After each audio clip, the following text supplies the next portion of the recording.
Acompanhe agora mais um tema doutrinário do Evangelho de Jesus. Muito obrigada, boa noite, sejam todos muito bem-vindos. Nesse texto aqui, a gente vai ver que Jesus também vai dizer, num determinado momento, tudo é possível àquele que crê. E a história desse menino, ela é relatada pelos três evangelistas, Marcos, Mateus e Lucas. Mas tem uma informação muito interessante no Evangelho de Marcos, porque aqui está falando em espírito, nessa Bíblia aqui está falando em espírito. E o evangelista Marcos está dizendo assim, que Jesus pergunta, há quanto tempo isso acontece? Quer dizer, que ele cai na água e cai no fogo, porque é isso que está falando, né? O menino, o pai do menino procura, fala assim, cuida do meu filho, ele cai na água, cai no fogo, né? E Jesus pergunta, quanto tempo acontece isso? Desde a infância, respondeu. E tendo lançado muitas vezes ao fogo e à água para o matar. E aí Jesus então disse a ele, tudo é possível naquele que crê. E imediatamente exclamou o pai do menino, creio, vem em socorro da minha fé. E Jesus, vendo que o povo fluía, intimou o Espírito. Palavras da Bíblia. Jesus, vendo que o povo fluía, quer dizer, que o povo chegava perto, intimou o Espírito. Sai deste menino e não tornes a entrar nele. Jesus então ordena o Espírito, ou a falange de espíritos, que saísse do menino e não tornasse a entrar nele. Nessa história, nós vamos ver alguns personagens, porque a gente está falando no menino, o menino que sofria a ação desses espíritos. Mas nós vamos ver também o pai, a preocupação do pai com o filho, o sofrimento do pai com o filho, porque até então nós não paramos para pensar no sofrimento do pai. O pai que via o filho todos os dias ser assediado por aqueles espíritos, caindo no fogo, caindo na água, não falava, não ouvia. Quer dizer, um sofrimento muito grande, até que num determinado momento ele ouve falar em Jesus e ele sai à procura de Jesus. E nós vamos ver sempre todos aqueles que foram curados, eles saíram, eles buscaram Jesus, eles tiveram a ação de procurar Jesus. Então, esse pai que estava nessa aflição vai procurar Jesus. Nós vamos ver o menino sendo assediado pelas forças equivocadas. Então, são dois elementos que nós já temos ali. Mas nós vamos ver também os apóstolos frustrados, porque eles não deram conta de curar o menino. Porque primeiro o pai procurou os apóstolos, e os apóstolos não deram conta. Daqui a pouquinho a gente vai ver por que não deu conta. Os apóstolos também não deram conta. E vamos ver também essa falange de espíritos também em sofrimento, porque a gente imagina, nossa, mas esses espíritos estavam prejudicando essa criança e, por consequência, essa família e trazendo todo esse transtorno. Todas as pessoas que praticam atos equivocados, todas as pessoas que fazem o mal, essas pessoas são pessoas sofredoras. Tanto que existe até alguma terminologia não muito apropriada que fala espírito sofredor. Quer dizer, na verdade, eles são sofredores mesmo, porque todas aquelas pessoas encarnadas ou desencarnadas que estão desejando mal ao próximo, prejudicando as pessoas, falando mal das pessoas, ou agindo de uma maneira não cristã, essas pessoas são pessoas realmente atormentadas e não são pessoas felizes, porque a felicidade nós só a teremos quando nós estivermos realmente praticando o Evangelho de Jesus, que é amar a Deus sobre todas as coisas e ao próximo como a nós mesmos. Então está instalado aí um processo de obsessão. Por que os apóstolos não deram conta? Porque eles não tinham a fé suficiente para libertar esse menino. Por que Jesus deu conta? Porque Jesus é o paradigma, Jesus é o modelo e guia da humanidade. Então, quer dizer, foi a força moral de Jesus. Eu te intimo, quer dizer, eu te ordeno, saia do menino. E ele falou isso outras vezes também, em outras situações de procedimentos de obsessão, ele também usa essa expressão, eu te ordeno que saia desse menino. Quer dizer, ele tinha a força moral para fazer isso. Os apóstolos, depois da ressurreição de Jesus, eles também passaram a ter essa força moral. Porque aí eles realmente reconheceram a divindade de Jesus e começaram a trabalhar na caridade, trabalhar no amor e trabalhar em si mesmo. E aí a gente vê o grande trabalho desenvolvido pelos apóstolos, sob o comando do apóstolo Pedro, trabalho desenvolvido na Casa do Caminho. Depois vem o apóstolo Paulo com o apóstolo Lucas. Então, todos eles realizando esse trabalho, porque eles tinham eles adquiriram essa força moral e curavam os enfermos do corpo, os enfermos da mente, os enfermos da alma. Por onde eles passavam, a gente vê em Atos dos Apóstolos quantas e quantas vezes há relatos de curas realizadas por eles, sobretudo no processo da obsessão. Mas aí nós estamos vendo um procedimento obsessivo. E aí é importante que a gente observe no livro dos Médiuns, que é uma das obras da codificação da doutrina espírita, que vai falar sobre as fases, as graduações da obsessão. E no livro dos Médiuns vai falar sobre a obsessão simples, sobre a fascinação e sobre a subjugação.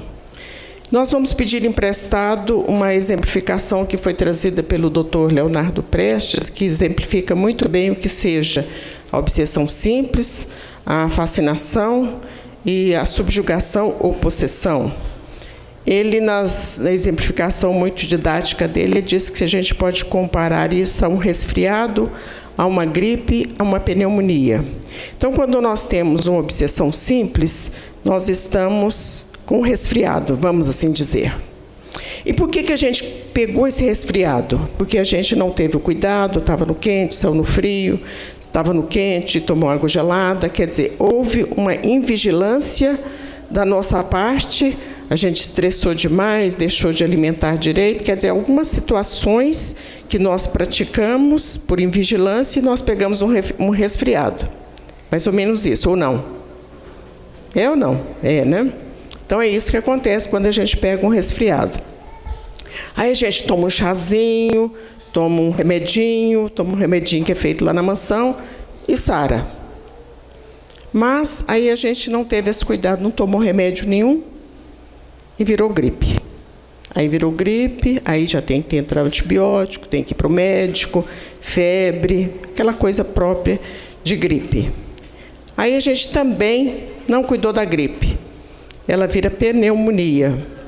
Aí, então, às vezes, há necessidade de que a pessoa seja internada, há necessidade de uma intervenção médica mais incisiva, e a pneumonia, tanto quanto a gripe, pode levar a óbito. E a gente viu isso agora, nesses últimos meses, com muita frequência, a situação de óbito com gripe e pneumonia. Se a gente voltar lá, então, nesses 3 exemplos, obsessão simples, fascinação, subjugação. Na obsessão simples, a gente vai ao centro, toma o passe, toma água fluidificada, faz oração em casa, pede a Deus para dar uma serenidade para a gente, quer dizer, a gente cuidou e a obsessão simples vai embora. Mas aí a gente não teve essa cautela, não foi para o centro, não rezou, ficou com mais raiva ainda, mais aborrecida ainda, mais contrariada ainda, menos fé. Isso aí vai virar uma fascinação. E a fascinação é algo tão complexo que, se a gente trouxer para o nosso dia a dia da fascinação, muitos vão entender perfeitamente. É aquela história que a moça apaixona por um rapaz. Aí a mãe fala assim: minha filha, esse não vai dar mesmo. O rapaz não trabalha, é preguiçoso, passa a noite na rua, não casa com ele não. Mas a moça está tão fascinada que ela sai da casa da mãe porque ela tem que casar com o rapaz.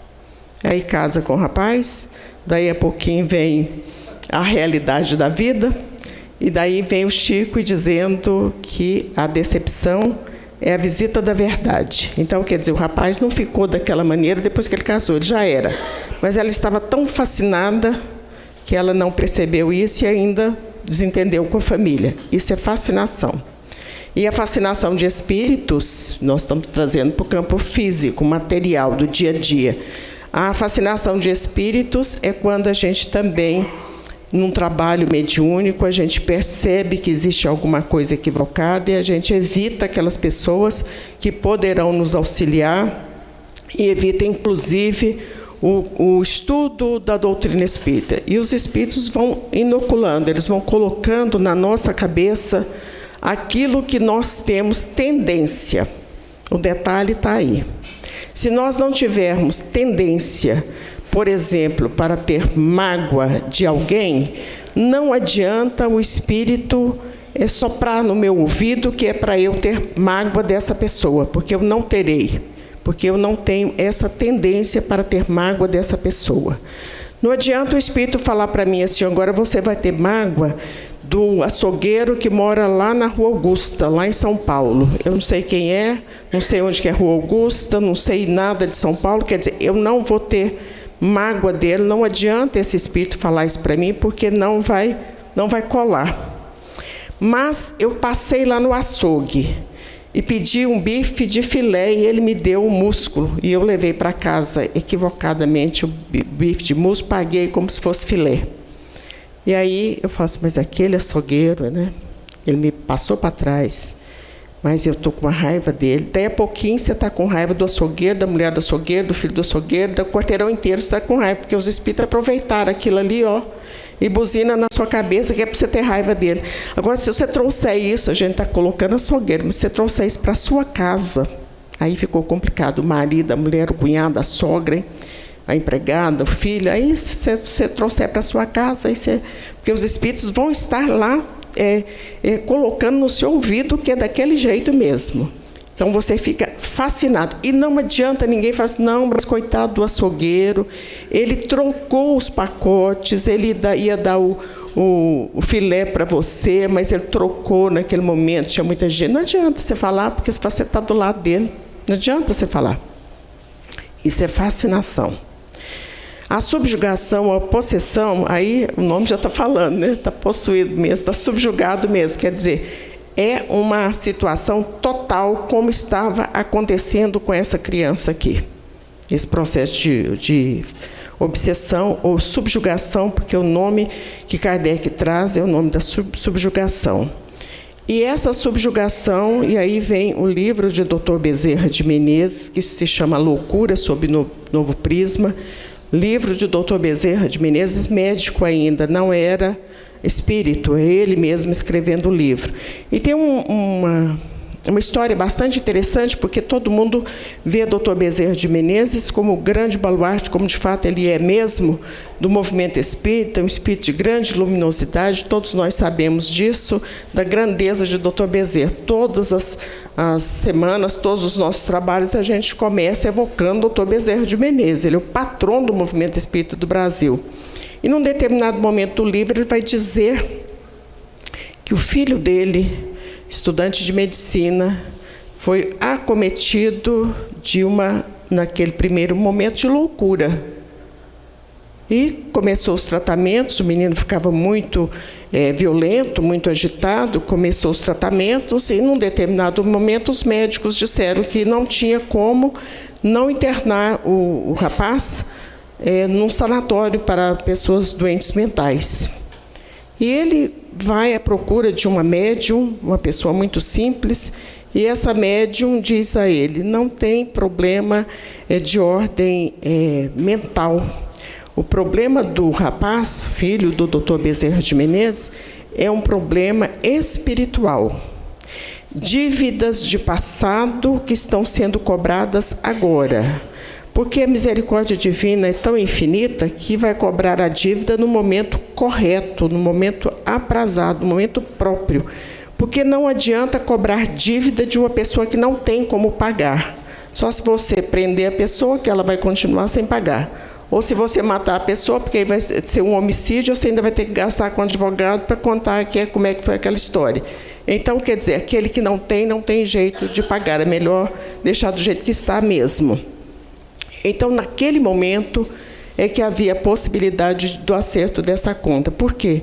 Porque ele estava respaldado pelo pai, Dr. Bezerra de Menezes. A gente vê uma correlação entre essa história trazida nesse livro, A Loucura sob Novo Prisma, e o fato do pai também procurando Jesus para resolver o problema do filho. Esse menino, o filho do Dr. Bezerra, o jovem, ele começa a frequentar o centro espírita, começa a tomar os passes, a água fluidificada, as orações, os procedimentos próprios da casa espírita, e a obsessão é alijada, cessada, cessa-se a obsessão. No entanto, ele ficou com uma disfunção mental, ele ficou mais lento, o raciocínio dele ficou mais lento. Por quê? Porque houve realmente um comprometimento da parte física dele com relação a esse processo de obsessão. Com relação a isso, a gente vai ver esses comprometimentos e esses procedimentos obsessivos, a gente vai ver muito na obra de André Luiz. Quando a gente vê o livro Sexo e Destino, que a obra de André Luiz, todos nós devemos conhecer, toda a obra espírita, a codificação, mas as obras de André Luiz, elas trazem relatos do cotidiano da vida das pessoas e que muitas vezes nós vamos nos inserir, nos colocar naquela situação. Então, nesse livro, por exemplo, Sexo e Destino, tem a história do Cláudio Nogueira. Ele chega em casa, ele tinha tendência para o alcoolismo, gostava de bebida. E ele chega em casa e daí a pouquinho tinha uma garrafa de uísque à frente e os espíritos começam, porque ele gostava, porque se ele não gostasse, podia ter todas as garrafas ali que não ia fazer a diferença. Mas como ele tinha tendência, os espíritos começam a incutir na cabeça dele que ele deveria beber. E aí então ele começa um copo e daí a pouquinho tem aquela quantidade de espíritos equivocados também aurindo aquelas energias etílicas, quer dizer, as energias da bebida.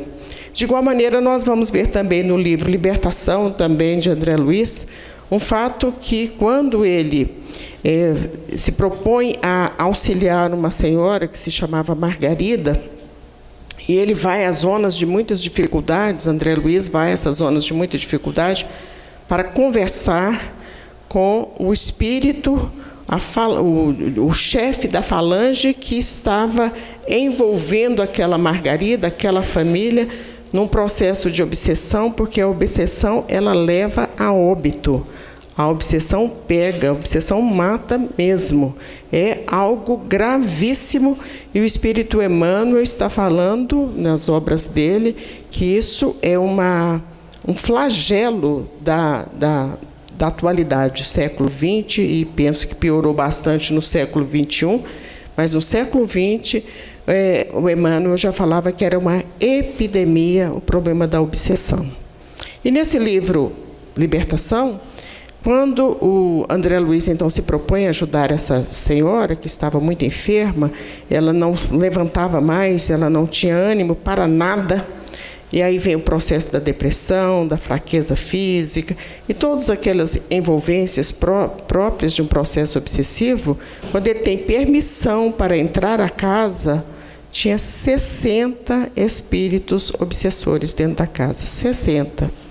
Se a gente colocar um só, a gente já enlouquece. Põe uma pessoa desequilibrada aqui dentro, gritando, pulando, a gente vai enlouquecer. 60. Então, quer dizer, realmente, ela estava numa situação de muita fragilidade. E depois que ele convence aqueles espíritos, e com muita oração e com muita força moral, porque, como nós falamos no início, é só a força moral que vai dar as condições da libertação desses espíritos, o convencimento deles, o afastamento dele daquela pessoa. Depois que ele convence todos, sobraram 2. Ficaram 2 dentro da casa.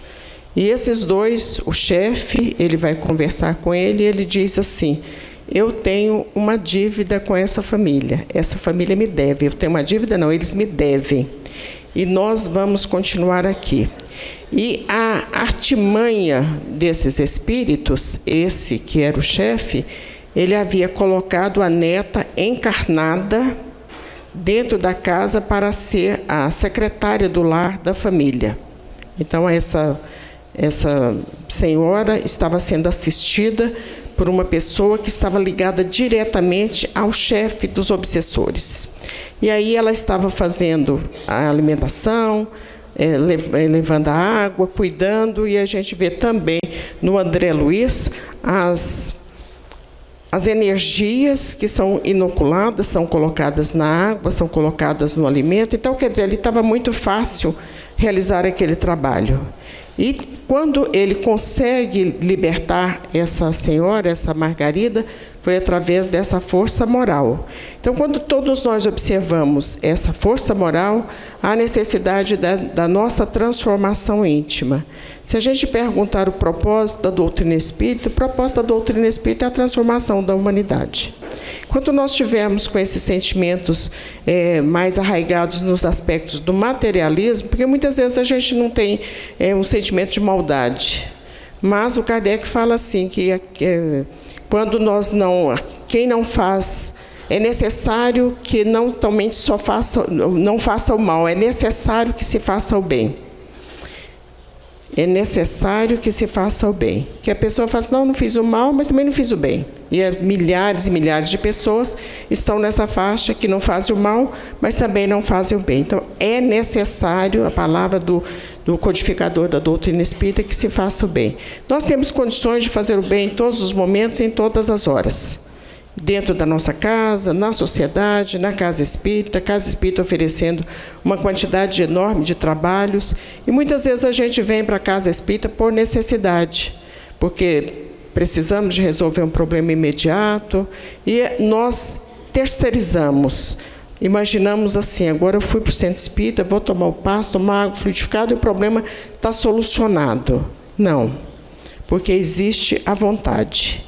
E cada um de nós, porque fé tem que ser aliada à ação, à vontade, à força de vontade. Fé sozinha, primeiro Kardec fala que a fé tem que ser raciocinada, com lógica. E fé sozinha não vai resolver, porque não adianta nada, todos nós aqui agora falam assim, eu tenho fé que amanhã cedo eu estarei lá na missa do Divino Pai Eterno. E continuamos sentados aqui. Não chegaremos jamais, só se for espírito, né? A gente desencarna e vai lá. Mas se nós não tivermos a ação de sair daqui, pegar o ônibus, a moto, o carro, o Uber, sei lá o quê, ou a pé, né? E para a Trindade, nós não vamos chegar à Trindade. Isso serve para qualquer situação. Então, eu quero ser feliz. O que está faltando para eu ser feliz? Está faltando eu me conhecer. Porque quando eu não me conheço, eu também não conheço o outro. E aí, então, há necessidade da gente entrar para dentro de nós mesmos, conhece-se a ti mesmo, né? E fazer esse processo de autoconhecimento. E ter o propósito da alegria mesmo nos momentos de maiores dificuldades. Porque aí a gente põe a alegria no outro. Não, mas se o meu marido me mandar flor no Natal, ou no meu aniversário, ou no Dia dos Namorados, eu vou ser a pessoa mais feliz do mundo. Aí ele vai esquecer e você vai ficar infeliz porque ele não lembrou. Eu tenho uma amiga, muito tempo que eu não a vejo, mas ela dizia o seguinte, resolvi o problema. No meu aniversário dela, claro, né? No meu aniversário eu saio, compro um presente, mando cobrar no escritório dele e ficou resolvido o problema. Nós ficamos felizes. Porque eu compro presente, ele paga, ele não vai reclamar porque pagou, porque ele esqueceu mesmo, e eu não vou reclamar dele que ele não me deu o presente. Então, está resolvido o problema no presente. Então, a gente coloca muita expectativa no outro, e o outro, muitas vezes, não tem condições de atender às nossas expectativas. E aí fica aquela família frustrada, aquela família infeliz. E a gente, se nós lembrarmos que cada um está numa faixa de evolução, e que, mais cedo ou mais tarde, nós temos a eternidade para acertar as contas, né? Se a gente puder acertar agora nessa, será ótimo. Mas se não der, a gente já está sabendo que vamos marcar um encontro, daqui 100, 200, 300 anos, a gente vai marcar um encontro de novo para continuar pagando a conta que foi feita no atacado e a gente vai pagar no varejo. Então, quando a gente pensa assim, nossa, mas eu sou uma pessoa tão feliz, né? Porque eu creio em Deus. Olha, crer em Deus é uma coisa especial. Eu tenho amigos, eu tenho família, eu tenho saúde, às vezes até relativa, mas a gente tem tanta coisa para agradecer. E foi nesse sentido que nós fomos procurar um livro hoje e tivemos uma surpresa muito agradável, porque a hora que a gente abriu o livro, a gente viu que ele havia sido dedicado por Chico Xavier, no ano de 78. A hora que eu abri o livro, meu Deus, olha o livro aqui, ó, assinado pelo Chico em 78. E nesse livro ele vai falar sobre fé mesmo. E olha como é simples a gente ter fé, porque ele coloca o Espírito Emmanuel. Esse livro se chama Vereda de Luz. A fé vive na base das nossas mínimas operações de cada dia. E por isso mesmo, amplie os horizontes de nossa alma na medida do nosso esforço dentro da sublimação íntima. Então, está falando que tem que ter fé, mas tem que ter um esforço, né? Porque se a gente continuar sentado aqui, a gente não vai chegar lá na Igreja do Divino Pai Eterno. Nós vamos continuar aqui a noite inteira até... O homem confia nas vias gástricas e alimenta com êxito. Comeu aquela picanha, né, aquele pão de queijo, porque sabe que vai dar certo. Porque aqueles que têm problemas digestivos já nem comem essas coisas, porque sabe que não vai ser bom, não vai ser legal, né? Apoia nos pés e caminha desassombrado. A pessoa só vai andar se ela tiver certeza que o pé vai dar conta, porque senão ela não vai andar mesmo, né? Ela vai pedir uma cadeira, uma muleta, me carrega, mas ela não vai andar. Então é fé.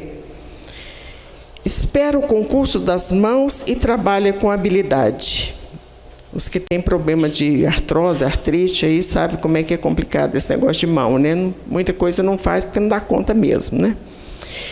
Conhece o valor do pensamento e influencia milhões de pessoas com palavra falada ou escrita. Quanto que a gente já aprendeu com a palavra falada ou escrita dos nossos mentores, dos nossos oradores, da doutrina espírita, quanto a gente já aprendeu. Mas isso também serve que a nossa palavra tem que ser a palavra santa, a palavra boa, porque também se a gente usar a palavra equivocadamente, a gente poderá ter consequências nefastas aqui nessa encarnação ou em outra. Atende às leis naturais que lhe orientam a experiência no corpo e consegue estabilidade física por muitos anos. Todo mundo sentadinho, em pé, né? Porque a gente tem as condições para ficar assim. Tudo na existência é serviço da fé viva em poderes que não vemos e em coisas que podemos analisar. Então, quer dizer, existem coisas que nós não vemos e, às vezes, não podemos analisar. Nós não estamos vendo o ar, mas se tirar o ar daqui, estaremos todos fadados à morte mesmo, a óbito mesmo. Nós não estamos vendo o nosso sangue correr nas veias, mas se parar vai ser um problema gravíssimo. Então, todos os nossos órgãos funcionando, e muitos a gente não percebe, não está vendo, mas se parar vai a óbito em algumas situações. É por essa razão que, além da terra, cada criatura encontra aquilo que cultivou. Olha, falávamos isso agora mesmo ali no estudo. A gente sempre imagina assim, o meu parente, meu amigo, a pessoa que eu gosto tanto, desencarnou e virou santo. E o pior, a gente começa a pedir para ele nos ajudar, e ele às vezes não está dando conta nem dele, e a gente já está pedindo para ele ajudar a gente, né? Então é isso aqui, a gente vai encontrar do lado de lá o que a gente gostou aqui. Se tinha raiva, se tinha mágoa, se tinha ódio, vai encontrar isso do lado de lá também. Então, por esperteza, por sabedoria, é muito bom que a gente comece a cultivar as boas ações e os bons pensamentos para levar para o lado de lá. O avarento, exclusivamente entregue ao dinheiro, receberá em miragens de ouro a sua desventura. Então, é desventura. O viciado que se consagrou às sensações mentirosas da carne acabará no desejo insatisfeito à tortura de cada instante. As pessoas que gostam das sensações da terra vão sofrer bastante também, né? O criminoso que se rendeu à violência viverá entre os quadros escuros em que fixou os pensamentos delituosos. De vez em quando a gente recebe nos trabalhos mediúnicos, com muito respeito, espíritos que tiveram uma trajetória de muita violência, de muito crime, e eles chegam desesperados nas casas espíritas, nos trabalhos mediúnicos, pedindo: por que vocês não me falaram? Por que vocês não me contaram que as coisas são assim?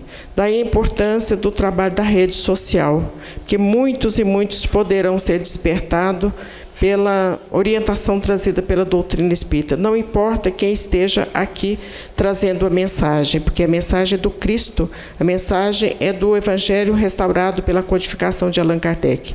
Daí a importância das redes sociais e que ela multiplique bastante.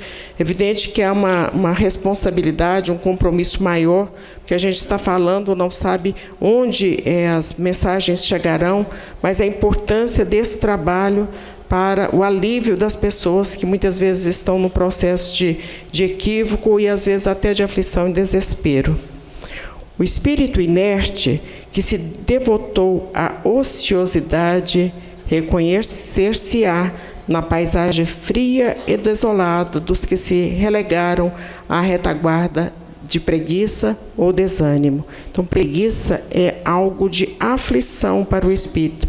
Por isso que quando nós trouxemos aquele estudo sobre os conflitos existenciais da Joana de Ângeles com o Divaldo, o primeiro item que a Joana aborda é exatamente esse, a indolência, quer dizer, é a preguiça, é aquela pessoa que não tem ânimo para nada, que pode ser um processo até de obsessão também, né? Não te canses de procurar a bondade e a beleza, a virtude e a sabedoria, a luz e o amor, cultivando-os sem descansar, porque o homem que procura os cimos da montanha domina a paisagem, compreendendo o infinito em que nos movemos na direção do Senhor, criando visão nova para novos surtos de espiritualidade santificante, de vez que no bem ou no mal, na terra ou fora dela, viveremos onde pela fé estivermos situado o próprio coração. Que Jesus nos abençoe, muita paz.